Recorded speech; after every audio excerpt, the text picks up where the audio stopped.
नमस्कार, टीव्ही 9 मराठीच्या news top 9 मध्ये आपलं स्वागत। मी प्रज्ञा आणि बुलेटिनच्या सुरुवातीलाच मोठी बातमी। वैशाली दरेकरांच्या प्रचारासाठी गेलेले नव्हते असं म्हणतायत सुलभा गायकवाड। गावदेवी मंदिराच्या प्रतिष्ठापनेच्या कार्यक्रमासाठी मी गेले होते असंही गणपत गायकवाड यांच्या पत्नी सुलभा गायकवाड यांनी म्हटलंय।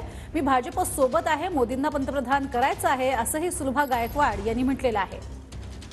आज कल्याणमध्ये झालेल्या या रॅली दरम्यान स्वतः सुलभा गायकवाड या वैशाली दरेकरांच्या प्रचारार्थ उपस्थित होत्या आणि या प्रचार फेरीमध्ये त्यांनी वक्तव्य सुद्धा केले।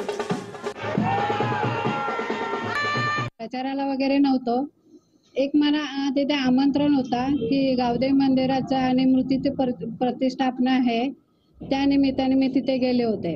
पण तिथे हे असं हे प्रकार होतं ते काही मला माहित नव्हतं। आम्ही मोदी सोबतच आहोत आणि मोदी सोबतच राहणार आणि त्यांना पंतप्रधान मध्ये हे करणार, पंतप्रधान बघणार आम्ही पुन्हा त्यांना।